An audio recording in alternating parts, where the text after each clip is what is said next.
Entrar agora no grupo das angiospermas monocotiledôneas e vamos falar da família, primeiramente, Orquidácea, que pertence à ordem Asparagales. A família Orquidácea é representada por 850 gêneros e aproximadamente 20.000 espécies, e ela é considerada a maior família dentro do grupo das angiospermas com relação ao número de espécies. No Brasil existem aproximadamente 235 gêneros e 2.500 espécies, e é possível encontrar exemplares dessa família no mundo inteiro.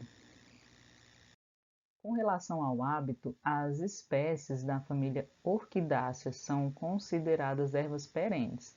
Elas podem ser terrestres, né, quando elas crescem no solo. Elas podem ser epífitas, quando elas se utilizam de outras plantas para crescer sobre elas.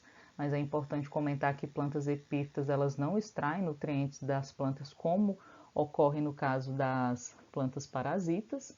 Então, elas usam as plantas somente como suporte para que elas possam obter a luz, para que elas possam alcançar a luz. E aí, como elas vivem longe do solo, elas apresentam algumas adaptações para elas conseguirem economizar água e também para captar nutrientes minerais. E temos também espécies que são rupícolas, né, que são aquelas que se desenvolvem em pedras.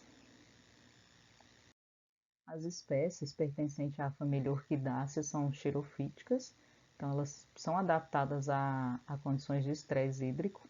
O caule é do tipo rizoma, que é um caule subterrâneo, e ela possui também os pseudobulbos, que são assim denominados porque os bulbos normalmente são caules subterrâneos e os pseudobulbos são caules aéreos. Esses pseudobulbos eles são muito importantes na sobrevivência das orquídeas nos ambientes em que elas vivem. Eles armazenam água, possuem parênquima, aquífero e armazenam também nutrientes.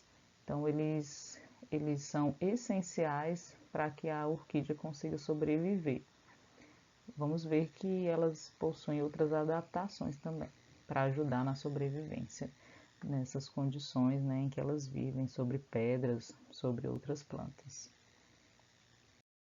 O crescimento das orquídeas pode ser por meio de ramos simpodiais, que ocorre quando ela vai emitindo essas brotações laterais, ou pode ser por ramos monopodiais, que ocorre quando o crescimento ele tem esse eixo único, é um crescimento terminal.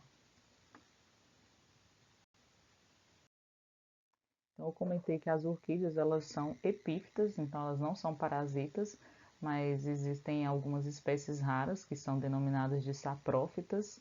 Essas espécies elas não possuem clorofila, a gente pode observar nessas imagens aqui, né? Elas têm essa coloração mais esbranquiçada e a alimentação desse tipo de espécie é a partir de restos vegetais ou de animais que se encontram em decomposição no solo. Nas raízes das orquídeas existe uma camada modificada da epiderme que é denominada de velame. Essa camada ela tem a função de absorver a umidade do ar. E observem aqui nessa imagem, né, que é essa camada esbranquiçada, que nós podemos observar aqui. Na ponta é esverdeado porque esse aqui é o meristema apical, é o ponto de crescimento do sistema radicular das orquídeas. É interessante comentar que essas espécies normalmente elas se associam com fungos micorrízicos e essa associação ela é simbiótica. Tanto a planta é beneficiada quanto os fungos, né? Então os fungos eles fornecem alguns nutrientes para as raízes e as raízes a planta vai fornecer carboidratos para os fungos. As folhas nessas espécies elas são consideradas mais ou menos suculentas e é possível observar diversos tipos de filotaxia, né, nas inúmeras espécies existentes dentro dessa família.